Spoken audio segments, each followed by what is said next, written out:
मंत्री जी, संविधान अनुच्छेद 328 कानून के तहत आप इस बार 2025 विधानसभा चुनाव में बैलेट पेपर ईवीएम के साथ। तो गाइस आज हम गांधी मैदान में घूम रहे होते तभी देखते एक भैया ने ईवीएम मशीन में वोट कैसे चोरी होता है ये बता रहे होते हैं। तभी हम उस भैया का वीडियो बनाने लगते हैं तो वहाँ पर एक प्रॉब्लम हो जाती है। तो चलिए आपको आगे के वीडियो में दिखाते हैं। मेरा हो जाता है, ठीक है ना।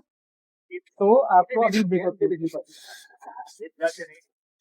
सेव आ गया ऐसा हाँ, ठीक है ना। तो इस तरीके हमारा मशीन है, इसमें हमारा प्रोग्राम डाला गया है, ठीक है ना। हम इसमें कुछ भी सेटिंग कर सकते हैं। तो हमने अभी एप्पल का बोर्ड चोरी नहीं करना है, बल्कि दूसरों का चोरी करके एप्पल में पहुंचाना है, सेब। मतलब कि केले का बोर्ड चोरी करके सेब में पहुंचाना है, तरबूज का बोर्ड चोरी करके सेब में पहुंचाना है। तो हमें ऐसा बनाया है, ठीक है ना। तो हम इसमें ये दिखाते हैं कि कुछ लोगों की मदद से, मतलब तकरीबन 10 लोगों की मदद से हम बिहार विधानसभा चुनाव में 1 करोड़ वोट चोरी कर सकते हैं, ठीक है ना। अगर यही प्रोग्राम सरकारी ईवीएम में डाला जाए तो 1 करोड़ वोट चोरी हो सकता है, ठीक है ना। लेकिन अब जो चुनाव जैसे कि ये जो मशीन से वोट चोरी होती है आशंका है, ठीक है ना। ये 2019 में राहुल चिमन भाई मेहता ने इस मशीन का आविष्कार किया, उन्होंने प्रोग्राम बनाया, ऐसा डाला। हमने चुनाव आयोग को भी लेटर लिखा है कि आप हमें अपनी मशीन दे दो, 40,000 रुपए ले लो, उसके बदले हम उसमें चेक करेंगे चोरी हो सकती है। चुनाव आयोग बोलता है नहीं, मतलब कोई जवाब ही नहीं, ठीक है ना। जब उन्होंने हैक 2 दिन पहले कि भाई जो भी लोग को लगता है भाई मशीन चोरी करती है तो आप हैक कर दो, ठीक है ना। तो हमारे इंजीनियरों ने बोला था उस मशीन में सिर्फ इनसाइड टेम्परिंग हो सकती है, वो अंदरूनी प्रोग्राम के साथ हेराफेरी हो सकता है, क्योंकि इसमें इंटरनेट वाईफाई नहीं है। अब ऐसे हैक होने रहता तो मतदान कक्ष के आगे हैकर बैठ जाते और हैक कर देते हैं, ठीक है ना। तो हैक नहीं हो सकता है, इसमें प्रोग्राम में हेराफेरी हो सकता है। 10 लाख लोगों की मदद से, सॉरी 10 लोगों की मदद से पूरे भारत में 30% वोट चोरी हो सकता है। जैसे बिहार विधानसभा चुनाव में 1 करोड़ वोट चोरी हो सकता है सिर्फ 10 लोगों की मदद से। अगर आप बैलेट पेपर से चुनाव होता है, अगर आप बूथ लूटने जाओगे तो उसके लिए कम से कम 10,000 आतंकवादी चाहिए। वो AK-47 बंदूक लेके जाएंगे, 5-5 इधर उधर चारों तरफ, तब जाके लूट पाएंगे ना, जो कि इम्पॉसिबल है।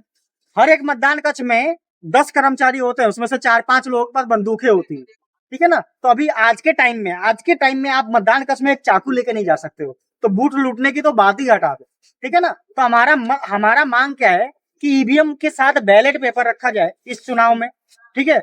और बैलेट पेपर और ईवीएम की जो मतदान है और मतदान की गिनती है वो मतदान कक्ष में ही होना चाहिए। लाइव कैमरे का प्रसारण पब्लिक में होना चाहिए, ताकि दिखे कि भाई पूरा प्रक्रिया मतदान कितना हुआ, कितनी गिनती हुई, सब दिखे उसमें, ठीक है। तो इस तरीके से हमारा मत ईमानदारी से हमारे प्रत्याशियों तक जाएगा।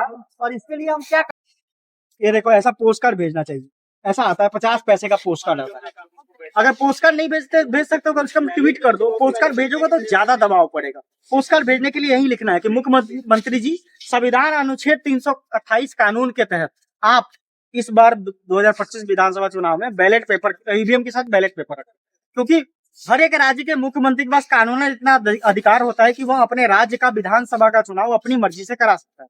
तो ये जो अभी मुख्यमंत्री जी हैं हमारे, इस विधानसभा का चुनाव अपनी मर्जी से, यानी कि मतदान कक्ष में बैलेट पेपर रखवा कर करा सकते हैं। तो 5,000 लोग इस महीने अगर पोस्ट कार्ड भेज देंगे, ऐसा पोस्ट कार्ड, तो हमारी मांग मान ली जाएगी। अगर नहीं भेजेंगे तो नहीं मांगे, अब फिर हम 5 साल तक फिर बर्बाद होते रहेंगे। हम चाहते हैं राजनीति में कंपटीशन आए, जितने लोग चुनाव जीतेंगे, जितने छोटी छोटी पार्टियों के लोग चुनाव जीतेंगे, इंडिपेंडेंट लोग जितना चुनाव जीतेंगे, उतना ही ज्यादा समस्याओं में कमी आएगी। जो ब्रांडेड लोग हैं, ब्रांडेड जो 4-5 बड़ी पार्टियों के नेता लोग हैं, अगर यही लोग चुनाव जीतेंगे तो समस्याएं हमेशा बढ़ेगी, घटेगी नहीं। आप देख लो, जब से आप लोग पैदा हुए हो तब से महंगाई और बेरोजगारी बढ़ी है, घटी नहीं, ठीक है ना। रोड बन गया, ब्रिज बन गया, बहुत अच्छा है, लेकिन गली के अंदर जाके देखो तो पानी जाम है, पानी भरा हुआ है, कचरा भरा हुआ है। उसी तरीके से बाहर दिखाने के लिए तो बहुत अच्छा पार्क हो गया, बहुत अच्छा रोड हो गया, लेकिन हमें रोजगार नहीं मिल रहा है, महंगाई बढ़ रही है, ठीक है, बहुत सारी समस्याएं बढ़ रही है, भ्रष्टाचार बहुत बढ़ रहा है।